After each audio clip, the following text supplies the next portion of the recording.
welcome you to Diplomatic Affairs. My name is Harriet Nate, and we are coming to you live from the studios of Pan-African Television right here at Abilingpe in the capital of Ghana, Accra. If you want to be part of the show, you can join us on social media. We are on Facebook streaming live, and we are also on YouTube streaming live. So you can get to us. Let's get interactive and get to know what's happening on Diplomatic Affairs today. Today we will be focusing on the demolition of the Bulgarian consulate right here in Accra, Ghana. So the Bulgarian consulate was demolished in 2017 by an alleged private developer over a protracted dispute. The opponents, who claimed control over the terrain, entered the premises illegally with equipment in August 2021 and eventually pulled everything down. Now, since then, the Bulgarian side has taken a number of diplomatic actions to protect its rights as the owner of the leased property. Diplomatic Affairs, we will assess and evaluate repercussions of the demolition within the diplomatic community and developments which have emanated from the issue so far. I will take a break. When I come back, my guest will join us for us to talk about the issue. And I've also had the opportunity to speak with another person who is going to be sharing his opinion on this particular issue. I will be back right after this break.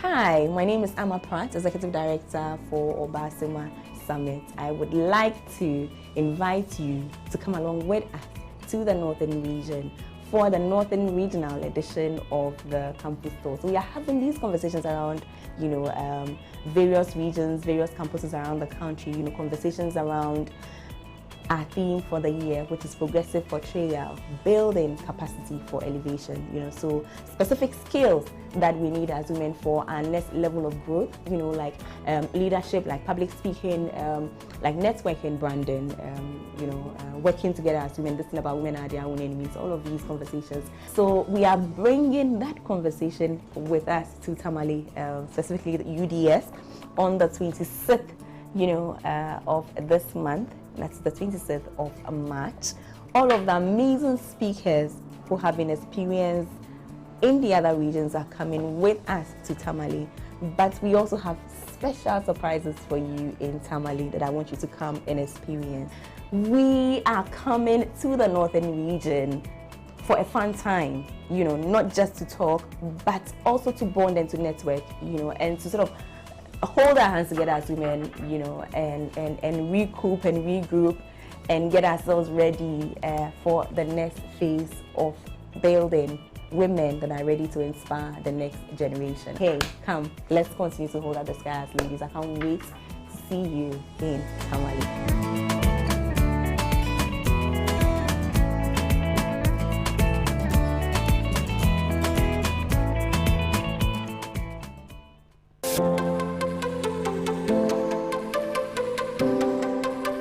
The Progressive Women's Show is that space for frank, open, honest, provocative, perhaps even revolutionary conversations about today's woman.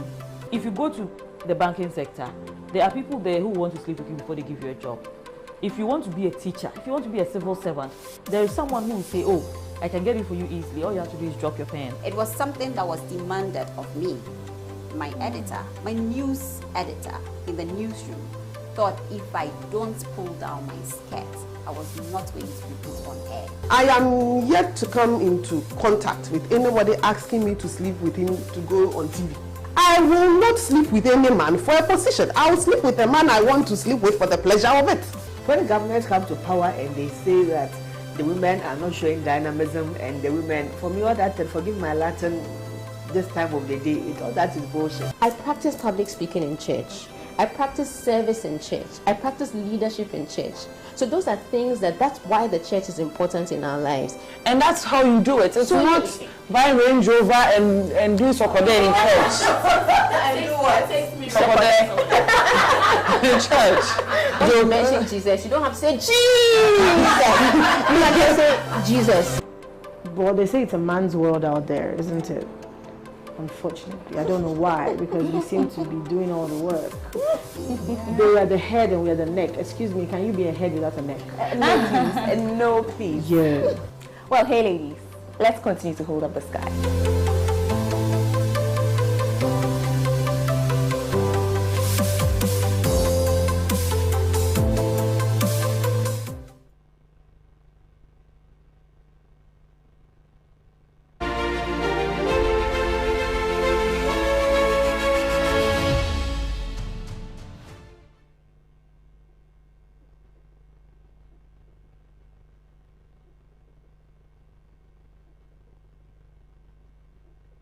Welcome back. You're still watching Diplomatic Affairs with me, Harriet Nate, and today's show is going to be talking about the demolition of the Bulgarian consulate right here in Accra, which has generated so many sentiments. And we have been monitoring the various media platforms, and we've seen and heard resource persons from all angles sharing their views on the subject. And of course, the ministry responsible for Ghana's international relations, which is the Ministry of Foreign Affairs and Regional Integration, under the leadership of Honorable Her Excellency Honorable Shirley Ayoko Butchie, also issuing a presser to explain further some of the steps that they have taken and how they are going to resolve the issue.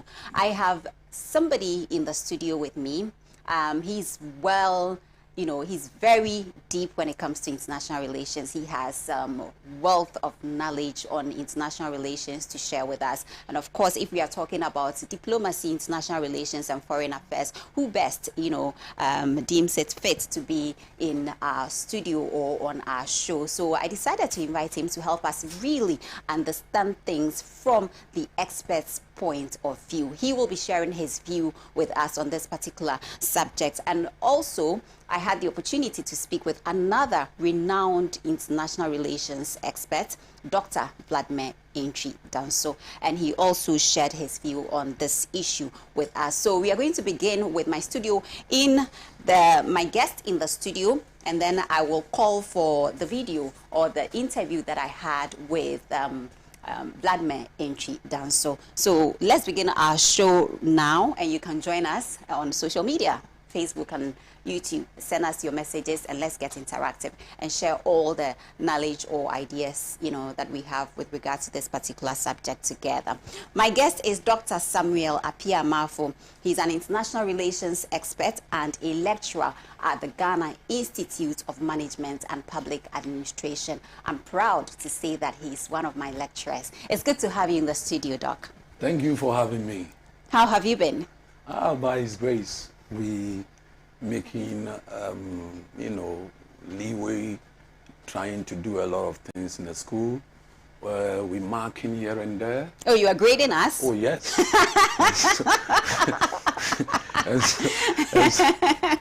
and so there are so many things that we're doing at the same time. Lecturing, the modular classes have already been done. So I think that right now, almost about 4 major classes we are working on. Hopefully, we will be able to finish with the grading and then, post what you guys have been doing. Okay, well, I wish myself all the best of luck. No fears. Well, that's good. It's good to have you on Diplomatic Affairs today. So let's talk about the demolition of the Bulgarian consulate. Now, when I engaged Dr. Vladimir Entry Danso, I had the opportunity to ask him the difference between a consulate and an embassy, because monitoring, the various views and opinions by some of these politicians and resource persons from the international relations, arena, they have been talking about an embassy the demolition of the embassy, of a Bulgarian embassy in Accra. So, I mean, as an international relations, student, I know that there is some difference between a consulate as an office, a foreign missions office, and of course, a full-fledged embassy. Exactly. Sure. So, in your case, since you lecture on statecraft and diplomacy, let's begin by asking, what does this mean to us as a country? What's the impact of what has happened to us as a country? I think the first thing we must understand clearly with this issue that had happened is that one would have to make reference to at least the international law that guides the issues of diplomatic relations. But the first international law in this case is the Vienna Conventions of 1961. In fact, the Vienna Conventions of 1961, Article 22 of the Vienna Conventions of 1961, in fact, Clause 1 says that the premises of the embassy, okay, whether it is a consulate or whether it is an embassy in this case, shall be inviolable, which simply means that it shall be inviolable where an individual who intends even visiting must have an express, consent of the head of the mission. In fact, the head of the mission is almost like the head of state or the president of our country. Right. In fact, we are the receiving nation. He is, from a sending nation. So we have the obligation under the Article 1 to protect them until he says one can enter, nobody can enter. So in the first place, if we are to interpret it, the Article 22, Clause 1, it seems whoever entered that area of the Bulgarian embassy violates the law, in fact, the international law. And in this case, the Vienna Conventions of 1961. One of the things we must also understand is that Article 30 of the Vienna Conventions of the consulate, relation also stipulate and says that anyone can assume the consent when it is in a case of fire outbreak, disaster, or any prompt action that needs to be taken. And so, if you look at the whole thing, the issue still stands that Ghana, to some extent, violated, or an individual entered into the premises without the consent of the head of the mission. Illegally. And so that creates a difficult situation for us. But one of the things we must also understand is that in diplomacy, there is the need for negotiations. The foundations of diplomacy is negotiations. So even if this issue had happened, I must say this, that I like what the Minister for Land and Natural Resources probably did by trying to come up with the fact that there must be justice or an individual to look into the case, of which an individual, a justice, I think Oforiata, from what my readings says, has been appointed to look into it. And then really, through that, there would be continuation of what negotiations consistently in order to actually arrive at a point where we will be able to have an amicable solution to this issue. So come to a consensus. Absolutely, on the issue, the way I see it. Doc, now, for the sake of our viewers, because I am in the classroom studying international relations, I seem to have some idea of, I can relate to some of the jargons and the terms that you are using. But I would want us to break it down to the layman's understanding, to the ordinary citizen. So at the end of the day, we don't end up confusing them. When you talk about the Vienna Convention, this is a framework binding countries that are signatories to the Vienna Convention. Absolutely. Is that right? That is it. That's okay, right. so there is some kind of document binding all the countries that are signatories to diplomatic, relations. Absolutely. Or okay, I get it. Now, what is the gravity of the offense so far? Because we are talking about an individual. Why is it extended to a state? Because from what I pick from the various, concerns and some of these sentiments that have been shared by these people who have been talking about this issue so far, it goes to say that a state has offended. We have in a way, breached the Vienna Convention and all of that. Why is that? This is an individual. Why is it being related to a whole state? That's a very good question to pose, because if you look at the clause 2 of the same article 22 of the Vienna Conventions of 1961 of the diplomatic relations, it says that the state or the nation would or have to take steps to protect the premises from intrusion or from damage.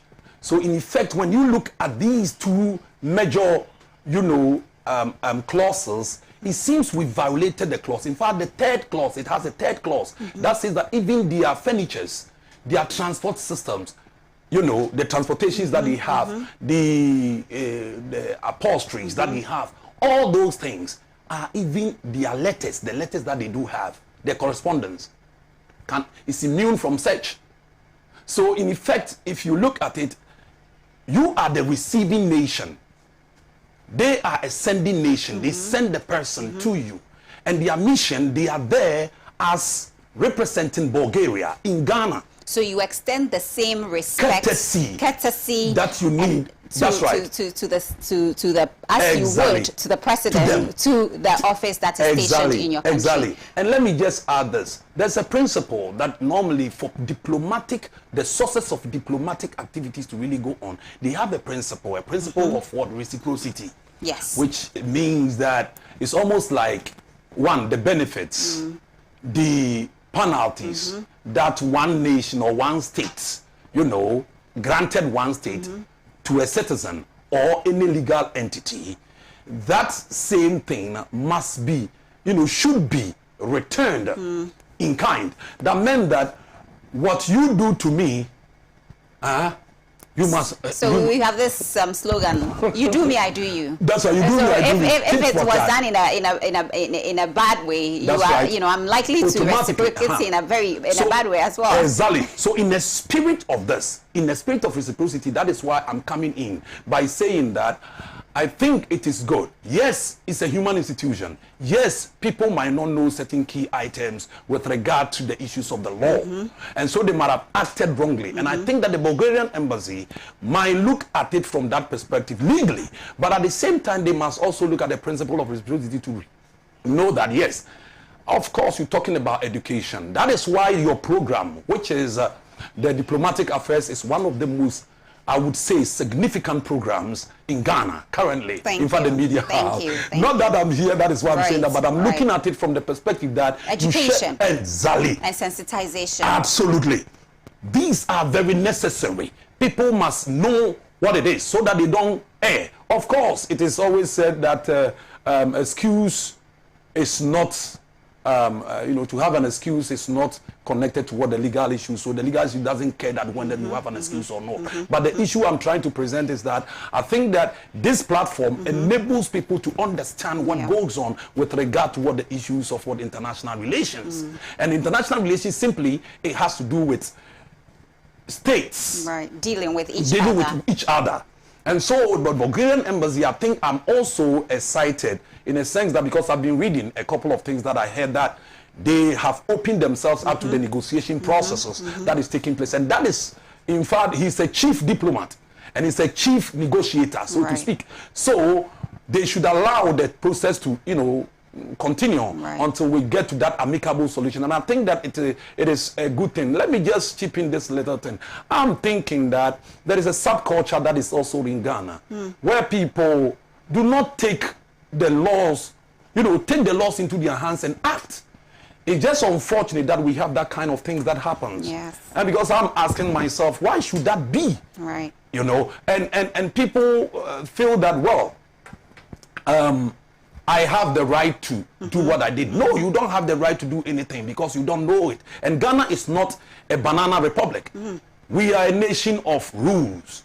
You understand? And so the rule of law is in action. And I think that people must understand these things so as not to go violate things and then cause us to have a problem in international affairs. And I think that it is a good thing that that subculture need to be addressed, and that is where I commend the minister, the land of the natural resources minister, for the setting up. In fact, the Nigerian issue that happened earlier was a trigger. All right. If we had done that, yes, this we wouldn't have gotten here. Absolutely. All right. Absolutely. So it seems like because we didn't take any action when that incident happened, that seems to have emboldened other individuals to also continue on that, trajectory. All right. So, like I said, the ministry issued a presser. There was a press conference right when the issue happened. The Ministry of Foreign Affairs and Regional Integrations held a press conference to brief the media on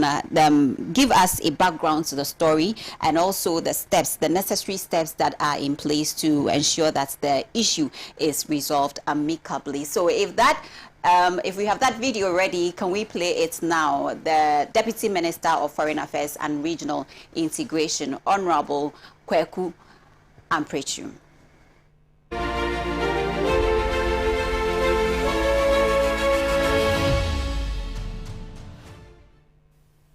unfortunately, how it came out, a little bit of politics got introduced into it.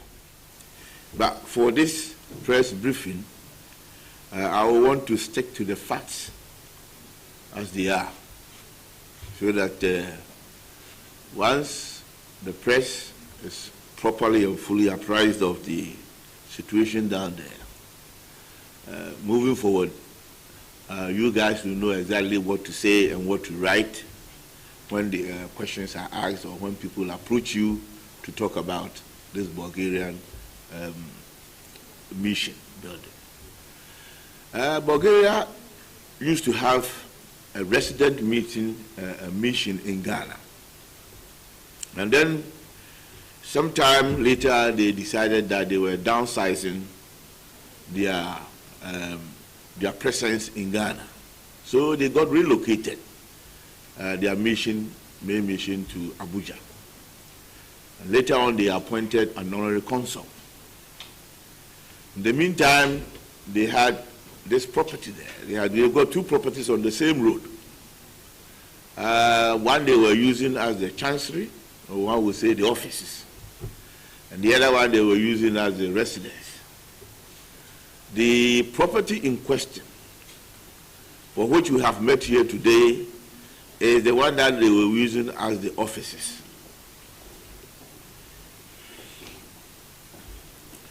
So,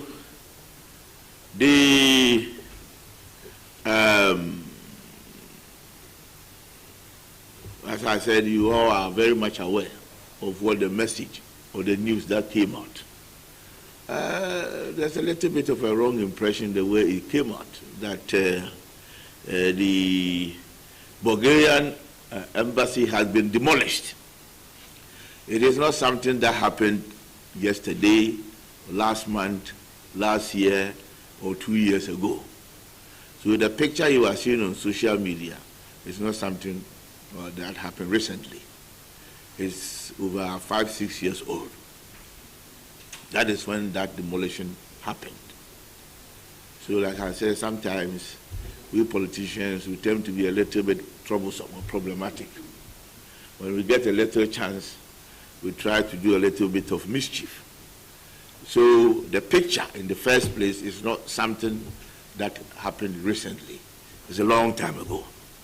And this whole saga of this Bulgarian property matter did not only start during the term of MPP government, because somewhere along the line, even it's been made to appear that the trespasser or the person who is on the land is probably being aided by the current administration.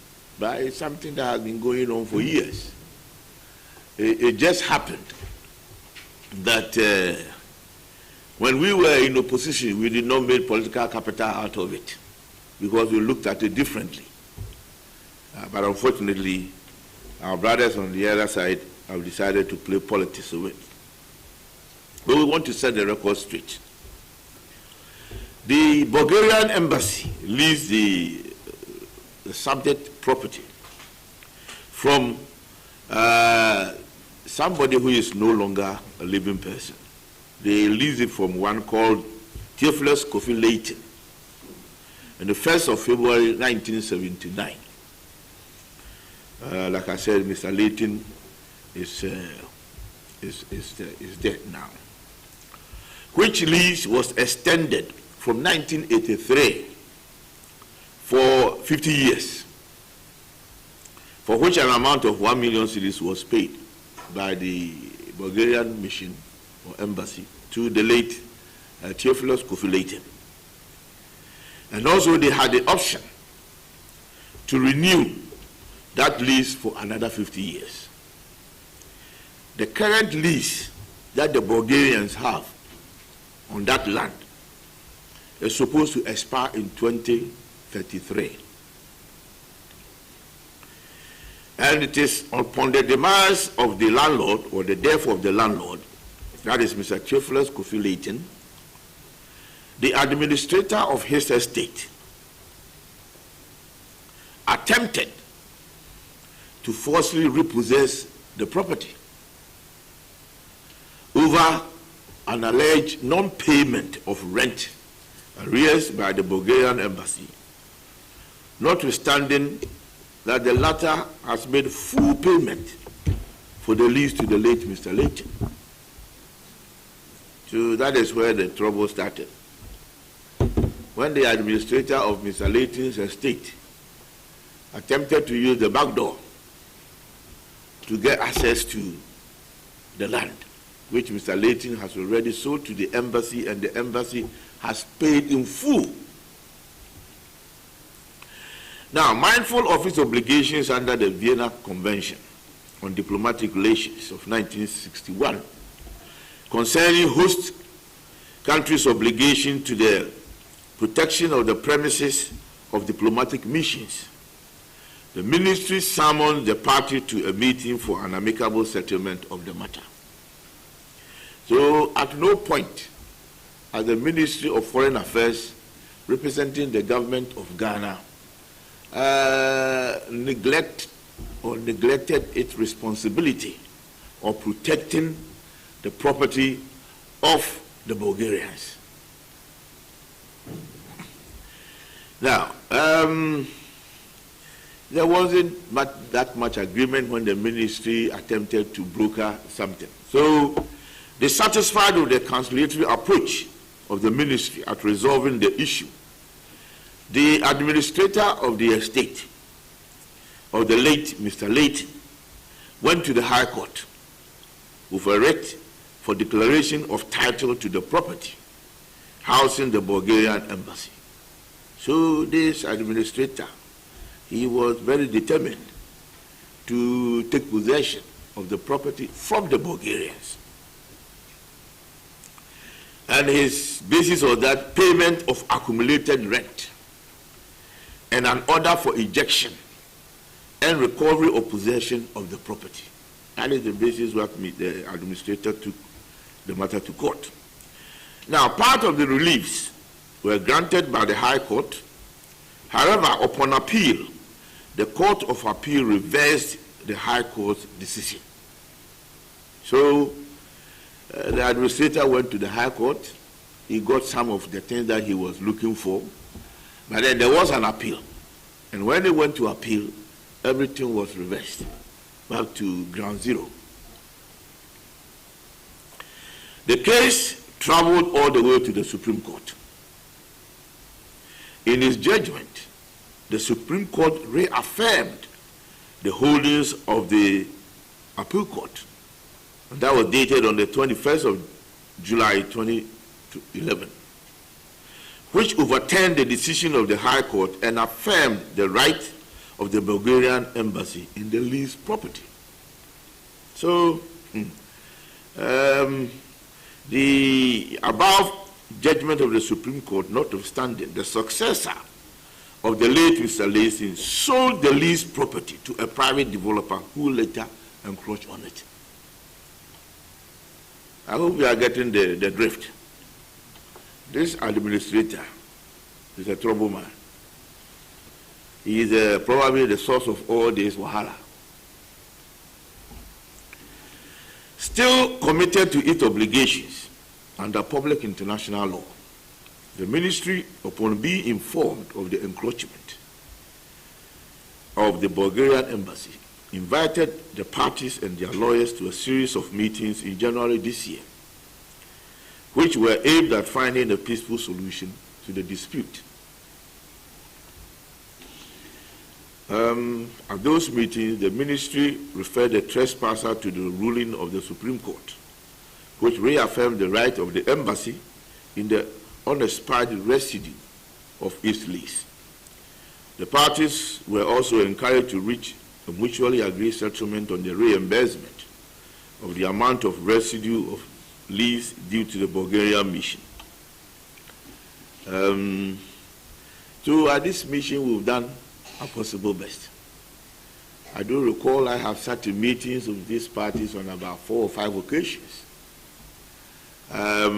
We are still not making any headway because the trespasser appears to have even doubled the rate of redevelopment on the land. And since the beginning of this year, when we got back to him and brought the 2 parties together, he is even working day and night. Previously, he wasn't doing day and night, but since somewhere January or so, he's been working day and night. We have duly informed the Attorney General's office. We are in talks with the Attorney General's office to try and find the way forward. We've also been in touch with the Lands Commission. I've had meetings with the chairman of the Lands Commission and the executive secretary on these matters. Now, there are documents confirming and proving that as currently existing, the land belongs to the Bulgarians, even though their sublease on that land has got about, what, 10 years? Yes, about 10 or 11 years. So, technically speaking, the land belongs to the Bulgarians. So if anybody goes in there, that person is a trespasser. That is how I see this person who has encroached on it. At a point, the ministry managed to get the land unencumbered, but the unfortunate thing is it looks like our friends, the Bulgarians, were not able to police it. So the trespasser managed to get back onto the land. And that is where we are as of today. But the ministry hasn't slept. The ministry has not reneged on its obligations to the Bulgarians. It's been something that has been on the table day in, day out.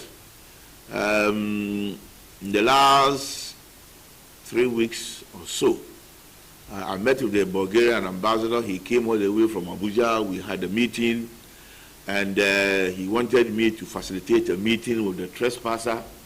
I go to the trespasser on about 3 occasions, and every time I ask him, the ambassador wants us to have a meeting, he will say, oh, my lawyer is not available. When he's available, I'll get back to you. To enable him accelerate the redevelopment work that he's doing on the land. So, one, government has got no hand in whatever the developer is doing. In fact, I got involved in this particular Bulgaria mission land business on the express instructions of the president. It came to his attention when the Bulgarian ambassador came to present his letters. And then the man raised it, the ambassador raised it there. The president asked me. And then after, the president called me and gave me instructions, go and sort it. It was at that point that the president even mentioned the name of the trespasser to me. That is how I got to know who the trespasser was. And he says to me, go and sort it. And since then, we've been on it. Director Councillor, CPO, Director Legal, we've had a series of meetings with the parties involved. trying to get this matter resolved amicably. We have at, I think, 2 or 3 stages even gone to the police to see if the police will be able to come in to try and help us throw out this developer. But it has not been that successful as expected. So we have not been sleeping. We have been on the ball, and we are doing whatever we can. Today, about 12:30, I went to the site with the Deputy Minister for Lands. Yesterday, Land Commission went there, and they put a stop work notice. Right?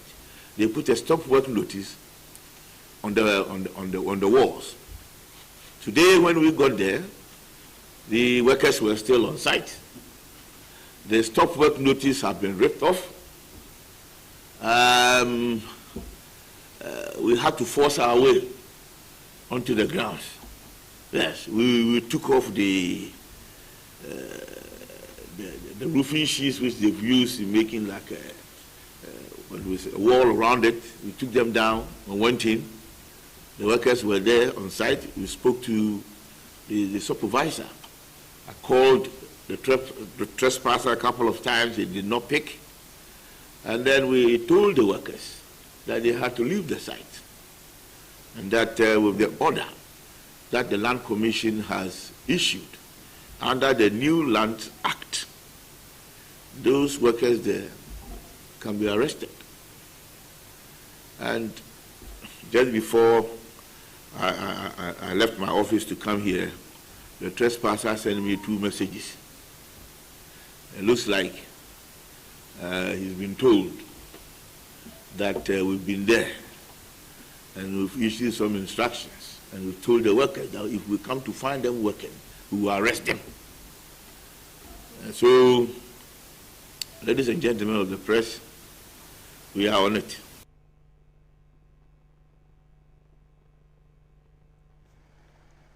Welcome back. You're still watching Diplomatic Affairs with me, Harriet Nate. We are coming to you live from the studios of Pan-African Television. So that was the second in command at the Ministry of Foreign Affairs and Regional Integration, Honorable Kweku Sapong Amprechum, delivering the ministry's stance on the demolition of the Bulgarian consulate here in Accra. And so, Doc, you listened to the Honorable Minister representing the entire ministry.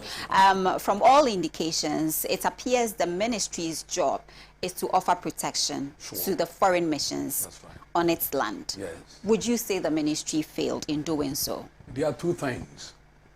Every government, its main function of the government has to do with what protection of its people. And at the same time, so it's almost like the devil in the blue sea. They are in between the rock and the hard place. This issue had happened. It was a citizen, you know, that has gone to do this. An individual. An individual. And so here you are, but we are not dealing with the individual in this case, because what he had done goes beyond that. Does that mean that the second clause kick into this? But I think that what I like about him was the tone that he's actually using currently. And the tone, we shouldn't politicize issues. You know, Ghana, we are quick to politicize issues that somebody didn't do well, because we have only one nation, that is Ghana. So we need to be very careful and tread on these nuances to be able to use diplomacy and give diplomacy a chance, as the minister actually related to. So through diplomacy, we are able to actually iron out the various issues involved. Because one, in the spirit of diplomacy, and again, there is something that I want to say here, which has to do with the fact that there shouldn't be any inflammatory statements and statements and sentences here and there in order to sort of fan the whole thing, that something that happened. Make matters worse. Worse. We shouldn't do Diplomacy is very complicated. Absolutely.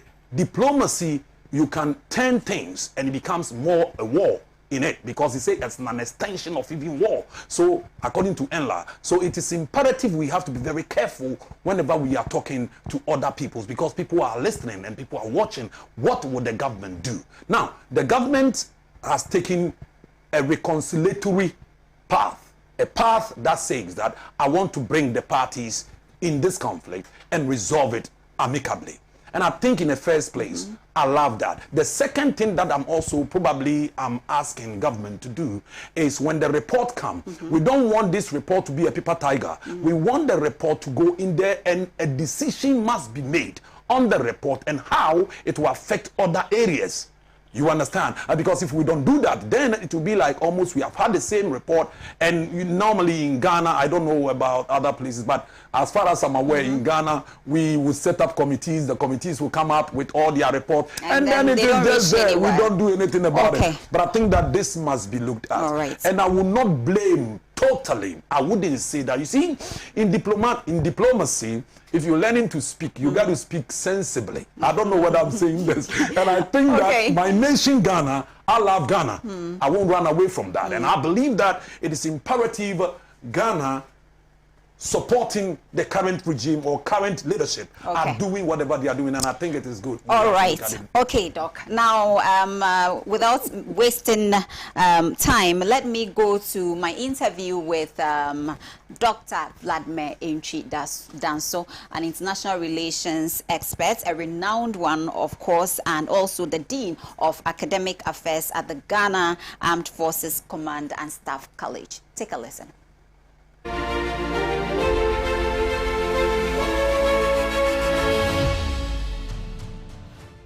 Well, a consulate gives only consular services, visas, whatever it is, and that kind of consular services. When you elevate a consulate to an ambassadorial level or high commission, then the diplomatic link is higher. The ambassador wields a higher authority, and then by the Vienna Conventions, most of the things that would accrue to an ambassador or to an embassy may not be the same as a consulate, because the lesser officials have limits to what they, it's a long list of do's and don'ts and what accrues to them. But the ambassadorial level is a very high distinction, and the representative is like representing the head of state of a different country. But a consulate, because a consulate may even have a local person as the consul, you know, what we normally have an honorary consul. So if there is no embassy in Ghana for, say, a country, you can have a Ghanaian as the honorary consul who will be serving the interests of that country in Ghana. So a consulate is a lesser kind of representation, but an embassy is a very high level of representation. I see it as something that smacks of some higher person or somebody who has links with authorities in some organization built to, especially the Land Commission, and who thought he had gotten his way out and took it upon himself, thinking very well that maybe nothing would happen to him. This is not a situation where government intentionally, you know, aided somebody to go and demolish. There may be a government hand, I don't know. But the very fact is this, that no matter what the situation is, whether an embassy or consulate, it is non-violable. Absolutely. You can't enter the consulate or an embassy when you have not been invited. That's number one. Number two, from the little that I've read, or the little that I know, this consulate has papers which would expire in 2033. And if it hasn't expired, nobody has any right to go and demolish. Number three, whoever had the papers to go and demolish should have gone through the necessary links, a court order before you use the police or whoever to go and demolish. So I'm asking some questions where I haven't gotten answers. Did he go there with a court order? It has a Ghanaian court established, and that would show how we are a respectable nation. Did he go with a court order? I'm yet to have answers to that. Why and how did he have a recourse to the security services who helped to demolish? And when there was the protestation from the consulate, why did the person not resort to the Ministry of Foreign Affairs to complain that, hey, here's my land. But here is a person who says that it's an embassy or whatever. Why were we not meticulous a little in finding what and what? Why were we not law-abiding in this? All these things are questions that need answers, for which we need real answers. Who is the person? Which organization? Which company had the effrontery and the, that kind of big man's do kind of thing to go and demolish such a thing? It's appalling, and it creates an image for Ghana where anybody outside would think we are undisciplined, our institutions don't work or work perfectly, and that perhaps if you have links with authorities, you could do whatever you want. These are the perceptions I think people have about Ghana. And when I heard it also, I had this same feeling and perception. Maybe we are wrong. And I'm expecting that we unravel the mystery surrounding how on earth, if we don't know, if you don't have to know the Vienna Convention, you don't necessarily have to know. We don't expect all Ghanaians. It's those of us in the field who know that an embassy, but at least to the level that you think you can demolish a place and put up something there, then you are a little educated. So we must go through meticulously what the laws of Ghana say and what little international practice and international law also says. So these are the baffling situations where I think Ghana has not shown what it takes to respect consulates and embassies. Before you establish a mission, there are diplomatic discourses between the host country and the country that wants to establish. For example, the Republic of Rwanda has established a high commission here in Ghana recently. It's about a year or so old. We were all there. But then Ghana and Rwanda would have to have preliminary talks and show willingness to establish embassies. And so normally one starts, it can be simultaneous or one. We haven't established one in Rwanda yet, but they have established, which means we are duty bound to have a reciprocal response by establishing an embassy, that is a high commission in Rwanda. Now, before you send an ambassador, you send the name, you tell who the person is, and the country will have to respond whether they are ready to, they call it agreement, whether they are ready to accept that person. Maybe you want to send them to Danso. They will do their whatever checks and say, oh, as for Danso, we know he's a bad person, we don't like him. Can you send us some? So a lot of things go into it, and they establish the embassy. As soon as you establish an embassy, it's a very high kind of good neighborliness. It's like, you are my neighbor now. We're going to live on this, we're going to trade, we're going to do this, we're going to do that. Now, as soon as you establish that also, then you go under international law. The Vienna Conventions cover diplomatic relationship. All that accrues to the diplomats who work there. Their premise, everything they are all spelled out in the Vienna Convention. For example, the first thing is that persons working in the embassy have diplomatic immunity, especially the ambassador and those in the diplomatic service. There are other people like drivers and whatnots who may not qualify for that. But then the A class, the diplomatic immunity, even, excuse me, if an ambassador's car hits you, the police can't arrest the person. They have total immunity. All you have to do is to put in writing the protest, and then you start negotiating what should be done. So they have full diplomatic immunity. Number two, their premises are not part of the host country. So the American embassy, for example, the territory of the American embassy is part of American territory. It's an extension. It's an extension of an American territory. So you can't go there and say, like a Ghana goes there and say, Washington. It's not Ghana anymore. It is extension of an American. So you can't enter the place and go and demolish or that kind of thing, whatever it is. So it's non-violable. It's a premise that you can't go there, let alone go and demolish it. When you establish an embassy in a place also like this, because of all that I've said, the country's Ministry of Foreign Affairs or whatever representation or nomenclature they call it, knows all this, helps you to acquire the necessary acquisition papers, registration and everything. So every embassy in Ghana has something to do with our Ministry of Foreign Affairs. Every. So you may remember that we had a little problem with the Nigerian High Commission here. From hindsight, we saw that the Nigerians may have gone beyond the Ministry of Foreign Affairs to have acquired that private property, and that is why those things.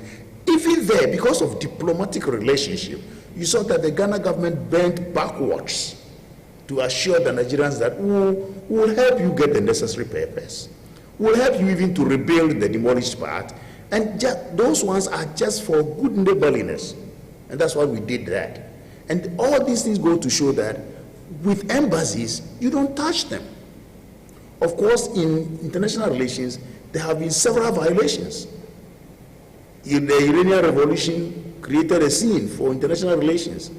They entered the embassy, arrested all the people working there, put them into some whatever it is, and in 1998 also, the Black September group created a scene. They entered the embassy in Sudan and Nairobi and were able to, seize people and killed even the ambassador. This is unheard of. These are infractions that are out of the norm. Thirdly, you could also see that when a fugitive, I'm a Ghanaian, if I do something against the Ghana government and they want to arrest me, I could run and hide in any of the embassies represented here. And Ghana government has no right to enter the place with the police to come and arrest me. You remember Fujimori and others, Asange, they all went to some embassies where you can't arrest them. That is the essence of diplomatic immunity. That's the essence of non-viability of embassy premises. So these are the things that are internationally acknowledged, and therefore no one has any right to enter any place, let alone demolish the place, when it is a consulate or an embassy. If anything happens to the guest embassy, the first point of call is the Ministry of Foreign Affairs. On the other hand, if any embassy staff misbehaves or the ambassador does something which is detrimental to our country, Ghana, says something we don't like, our minister summons him or her and protests, So the Ministry of Foreign Affairs knows everything, assets, shapes all the embassies represented here in Ghana. I wouldn't be that emphatic because things can happen at the blind side of an authority. And I strongly suspect that the Ministry of Foreign Affairs cannot be a gendarme, always present at every embassy, protecting the embassy. But when things come that way, all they have to do is to come in as quickly as possible, the way they did to the Nigerian embassy, the Nigerian High Commission case. So I wouldn't fault them for not being able to, but I may fault them if they are unable to resolve the problem. So this is a post-ante situation, and we're watching how the ministry has a big role to play in the resolution of what is happening now. The repercussions come only when you don't handle things well. In the Nigerian situation, I was sad, and I think I talked to some of the media in Ghana when the Speaker of the lower house in Nigeria asked for a retaliation. It was very undiplomatic. As soon as the whole thing happened, and I have his voice on my phone, asking Nigerians to retaliate by storming the Ghana High Commission in Abuja. That was undiplomatic. That was too bad, unfortunate, coming from a very high official like that. You don't do that in diplomacy. When a situation happens, you weigh, you check, you use variables that will be able to resolve the issue. Diplomacy is about resolution. And that is why we always say that war is a continuation of diplomacy, because when diplomacy fails, it is war. So the repercussions will come only from how we handle it. If Ghana government is saying, what is this, we don't care, then it will hurt Bulgaria. And when in diplomacy, when it hurts one country, it has hurt several other countries, because Bulgaria has friends. Bulgaria has patrons. And so it depends on how we handle it. If the Ministry of Foreign Affairs or the government, Ghana government, or government officials put up a nonchalant attitude towards this, that is when the repercussions will come. There can be retaliation. Because some retaliations are said that the government will not even ask their people to do that. That's why I brought in this Nigerian thing. The government official intentionally asked that. They did. But out of some pain, some miscreants in Bulgaria might also decide to go and do something to the Ghanaian embassy. So it depends on how we handle it.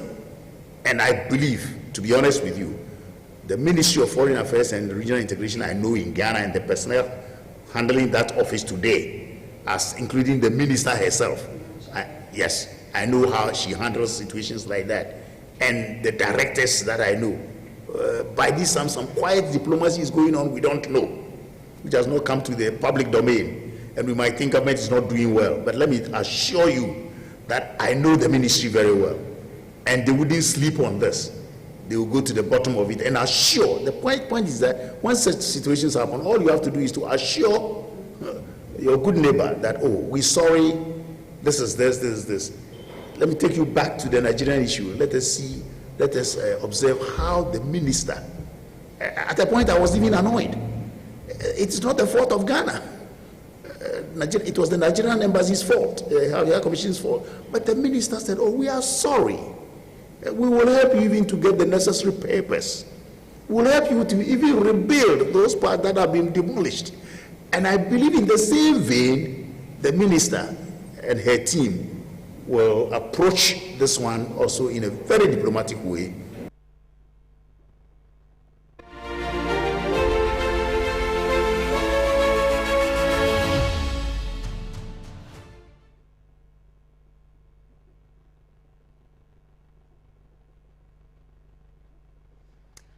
Welcome back. He's still watching Diplomatic Affairs. So that was the renowned international relations expert, Dr. Vladimir Entry Danso, and he also serves as the Dean of Academic Affairs at the Ghana Armed Forces Command and Staff College, also expressing his views on this very sensitive issue, the demolition of Bulgarian consulate. It is not an embassy, but I mean, it is not to say that, you know, it gives room for intrusion or, you know, for people to violate, you know, all the things that, you know, that are really put down when it comes to diplomacy and all of that. So yes, but just to get the right information out, and we can also educate the public that there is a difference between a consulate and, of course, an embassy. You know, Doc, quickly before we wrap up.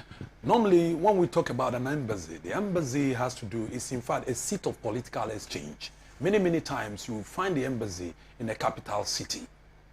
But then when we talk about a consulate, sometimes a consulate can be in the major cities of that particular, you know, country. It could be maybe a tourist center, maybe a financial capital, anything of that nature. So this is one of the ways by which you can differentiate between a consulate from an embassy. Now, listening to him, wrapping up with this one, I'm wrapping up with this one. He said, and I quote, "When diplomacy fails, it is war." Sure. In this case, do you think will diplomatic approach resolve the issue? Absolutely.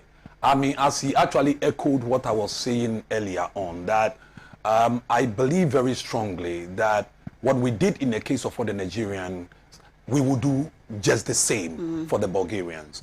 And he touches on the issues of, you know, the concept or the principle of extraterritoriality, which means that you have even no right to even enter the place, because that end or the Bulgarian embassy, is that an extension space of Bulgaria in Ghana. Exactly.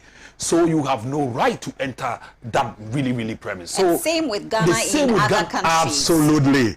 Absolutely. I think I like the way you are reading my mind. So it is imperative people must understand these dynamics. And I think I echo again, your platform is one of the platforms which is very significant platforms. I think that more probably resources should be, you know, we need to get the here. message out Absolutely, there. And that's for them why to we understand so created that this platform. I think you're doing extremely very well. Thank you very I must be much. very We are appreciative. humbled. Yes. Thank you so much. Now, Dr. Samuel Appiah-Marfo is an international relations expert and, of course, a lecturer at the Ghana Institute of Management and Public Administration. Doc, thank you so much for your time. Thank you too. I'm proud to say that he's my, you know, one of my lecturers too. So thank you so much. Thank you know, you it's too. good to have your lecturer, you know, on here, you know, That's talking right. to you about diplomacy. That means that I'm really hearing, listening to you and all of that. Well, thank you so much for your time. Without you, there is no show. This is an issue that concerns all of us, and we all have a role to play. I believe government is doing everything it can to resolve this issue. But going forward, beyond what has happened, we need a lot of sensitization and education. I think the public has to be educated, because that is the only way people can have knowledge. You know, that is the only way people would know what happens in this area or that area. So begin to pay attention to what we do here. That is why we established, or we introduced, this platform to basically educate you and teach you, so we can all learn from each other when it comes to diplomacy and relations between countries. Ghana is not an island, and so let's begin to pay attention to diplomatic issues and, of course, diplomatic affairs. My name is Harriet Nate, and I look forward to seeing you same time next week. Enjoy your weekend.